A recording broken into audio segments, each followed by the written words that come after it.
When my fiancé cheated on me with my brother, my family sided with them. They invited them over for Christmas and told me not to come. My mom said mockingly, "Don't be petty.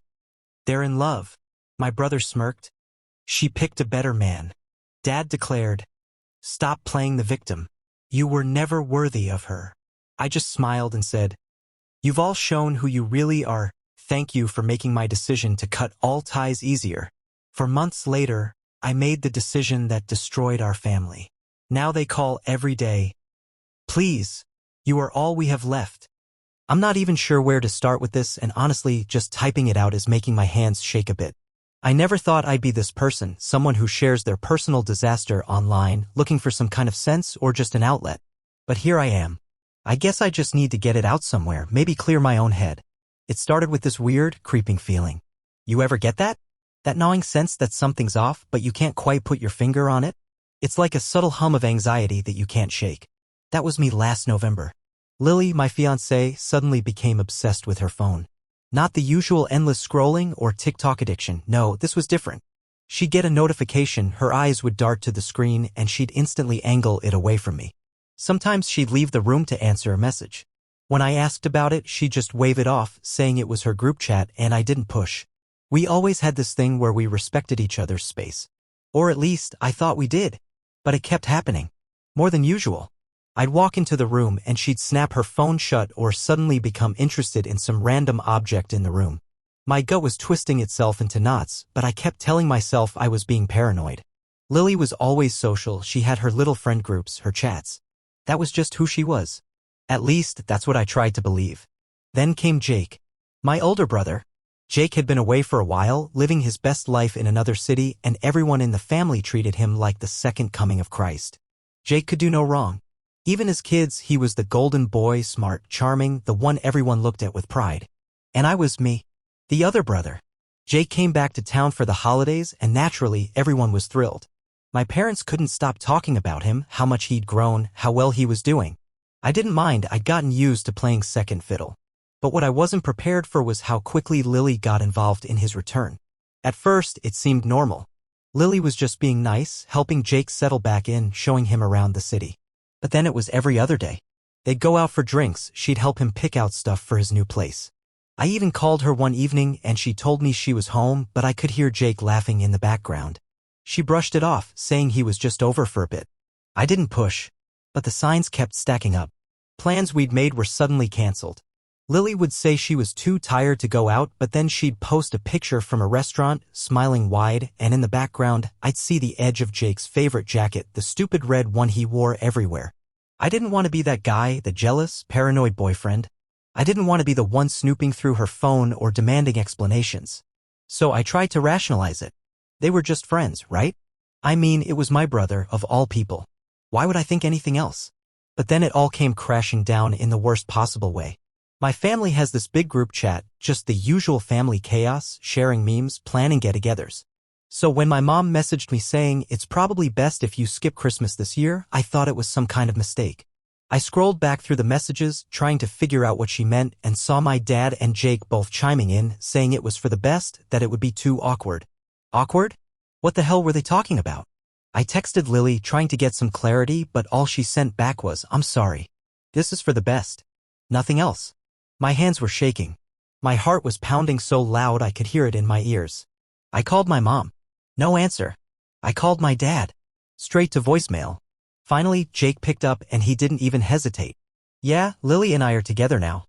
It just happened. I'm sorry, man. But you need to be mature about this." Mature? Mature. I don't even remember what I said next. My mind went blank and I just stared at the screen, listening to my brother, my own brother, calmly telling me he'd basically stolen my fiancée and I just needed to be mature about it. I hung up. I didn't know what else to do. I felt like I was falling, like the ground had just been ripped out from under me. I tried calling my mom again, and when she finally picked up, she didn't even try to defend me. She just sighed and said, "Jake and Lily are happy, sweetheart. Sometimes things just happen. Like it was some kind of cosmic accident, like I should be happy for them." Happy. I was supposed to be happy. I couldn't breathe. I texted the family group chat, "Thanks for showing me exactly who you all are. Makes it easier to cut you off." Then I packed a bag, left my apartment, and drove to a friend's place. Someone who wouldn't ask questions. Someone who didn't know about the betrayal yet. I didn't cry. I didn't scream. I just felt numb. Completely hollow. But beneath that numbness, something else was starting to grow. Something darker.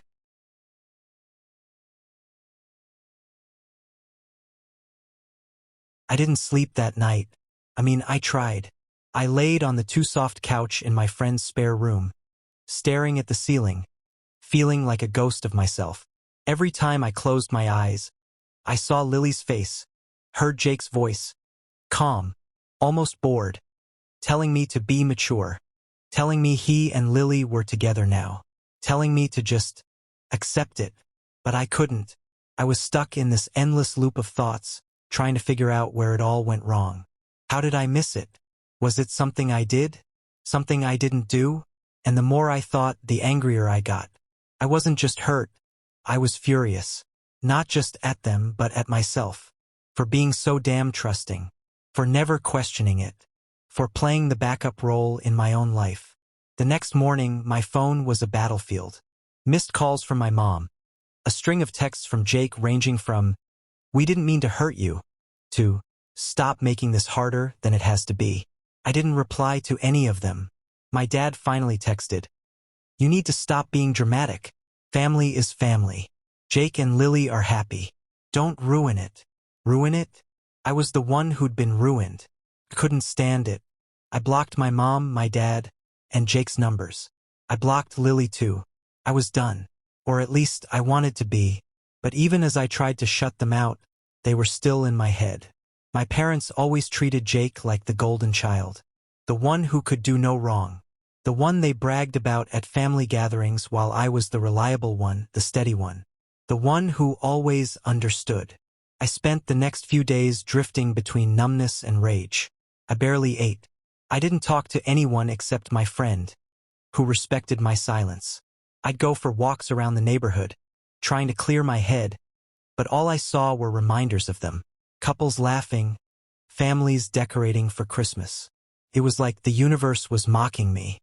I tried to distract myself with my phone, but every notification felt like a punch. Mutual friends posted photos of the family Christmas I was banned from.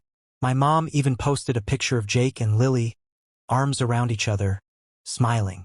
The caption read, "So happy for these two." Happy. Of course, they were happy. They had everything. Jake had Lily. My parents had their favorite son with his perfect life. And I was the ghost. The one they didn't need.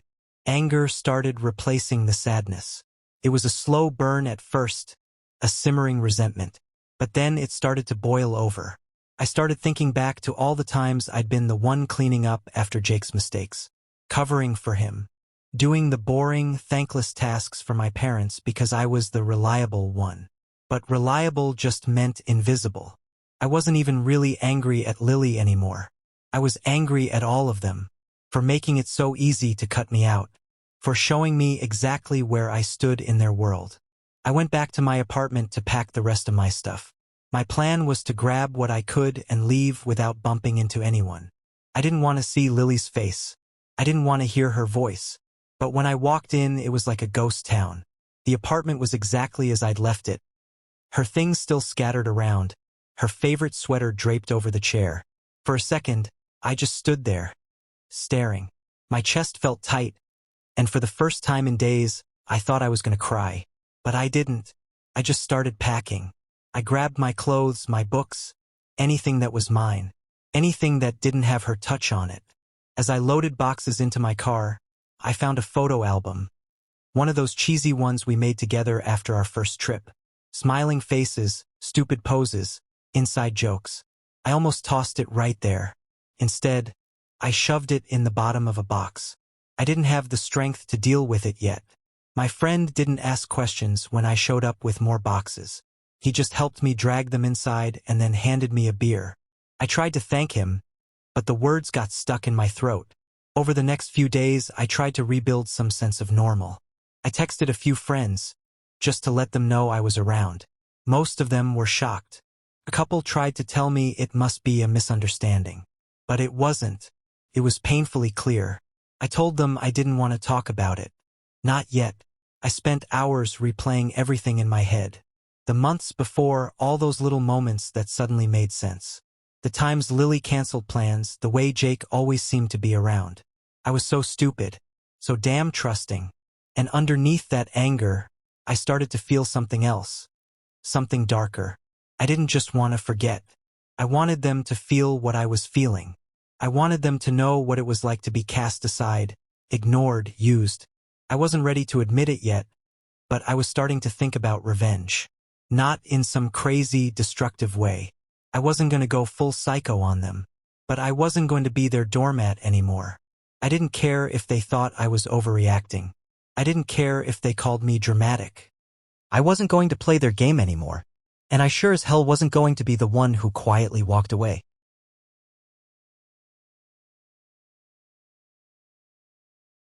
I think it really hit me about a week after everything went down. I was standing in the kitchen of my friend's tiny apartment, staring at the stack of bills I'd been ignoring, and I realized something. I'd spent years letting people take advantage of me. Not just Jake and Lily, but my parents, my whole family. I'd always been the reliable one. The one who cleaned up after everyone else's messes. The one who helped out without being asked. Who never made a fuss. Who was always there to lend a hand or an ear. But where did that get me? Cast aside. Replaced. Betrayed. So I decided right then and there, I wasn't going to be the reliable one anymore. Not for them. I started with the little things. I unblocked Lily just long enough to scroll through our old messages, digging for proof. Sure enough, there were dozens of times she'd promised to pay me back for stuff we'd split. I screenshotted every single one. Then I blocked her again. Next, I dug into the mess with Jake. See, my parents had this little rental property. A nothing special apartment they'd bought years ago as a family investment. Except it wasn't for the family. It was for Jake. My dad convinced me to co-sign on it a couple years back because Jake's credit was a mess, and they needed my stable income to secure the loan. At the time, it didn't seem like a big deal. Jake needed a place, I had a solid job, and I trusted them. Stupid, right? But now that I was done playing the good son, I looked into it. Legally, I had as much right to that property as they did.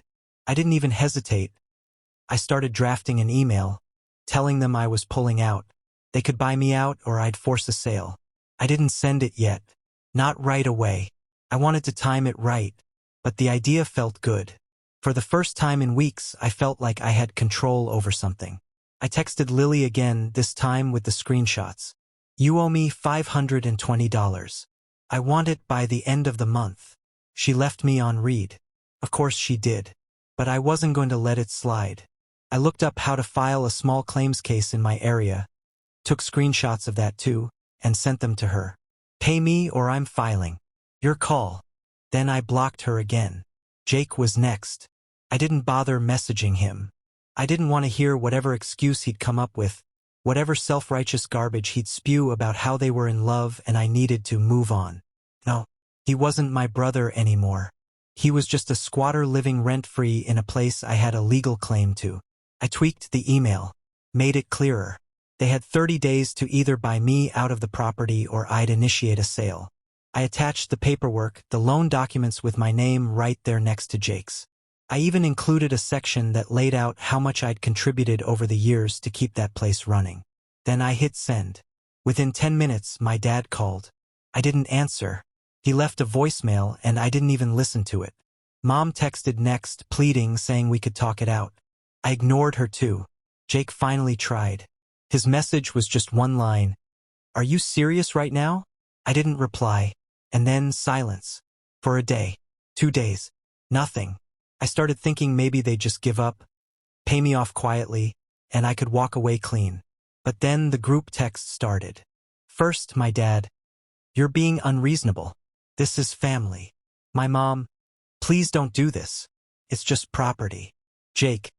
You're not actually going to make me homeless, right? I ignored them all. 3 days later, I got an email. My dad again. Long and rambling about how I was being vindictive, how Jake and Lily were sorry, how I needed to be the bigger person. Bigger person? Was that a joke? I was the only one who'd ever tried to be the bigger person. I'd spent my whole life being the bigger person while they treated me like a backup plan. I replied with one sentence, 30 days. Then I focused on the rest. I started unfollowing every mutual friend who had liked Jake and Lily's posts, every family member who had sent me a guilt trip. I didn't want to see them. I didn't want to hear about them. I was done. I kept my circle small. A few close friends. People who actually cared. I told them what was happening, but I didn't make it a sob story. Just the facts. And then I waited. About a week later, my dad showed up at my friend's place. Just knocked on the door out of nowhere, like I was a runaway kid. I didn't answer. My friend, bless him, pretended I wasn't there. My dad left after a while. He tried calling again. He tried texting. I didn't answer. Then came the family-wide guilt campaign. My mom started posting these vague, sad messages on Facebook. Family is everything. Sometimes people forget the ones who love them most.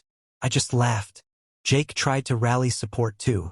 He posted some whiny message about loyalty, about how some people turn their backs on family. He even had the nerve to tag me. I didn't engage. I didn't need to. Instead, I started looking at other ways to protect myself. I went over every document my parents had ever sent me, every favor I'd ever done for Jake. Every little thing they'd taken for granted. They thought I'd just take it. They thought I'd be the one who folded, who apologized. But they were wrong. Lily finally messaged me a week before the deadline. Are you really going to sue me? Over a few $100s? I replied with a screenshot of her own messages promising to pay me back. Yes. She paid me 2 days later. Jake was panicking now. He tried calling me, leaving messages that started off angry, then desperate. Where am I supposed to go? You know I can't afford to buy you out. I didn't answer. When the deadline hit, I messaged the realtor.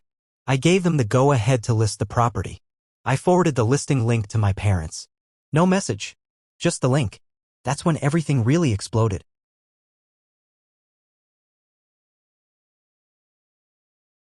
I expected chaos when I sent that final email, and I got it.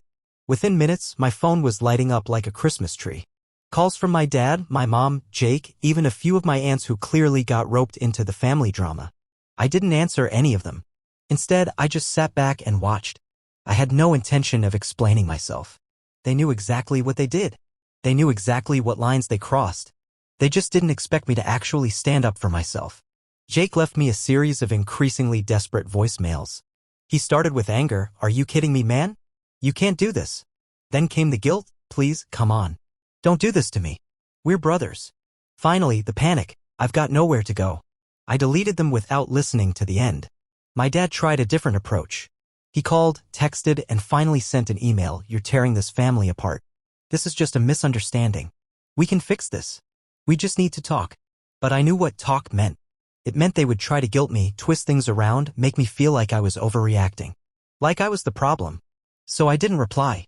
Lily messaged me too, a pathetic little text saying, "I'm sorry things ended this way.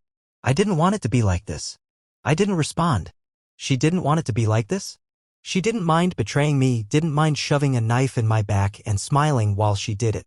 But now she didn't want drama. Too late. Within a week, the real fallout began.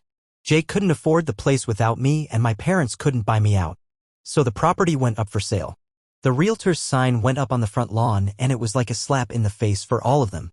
My mom called, crying, saying this wasn't fair. I didn't answer. My dad showed up at my friend's place one night, banging on the door. My friend texted me from his room, "Your dad's here. Want me to tell him you're not?" I just replied yes. I found out later that Jake had to move back in with my parents.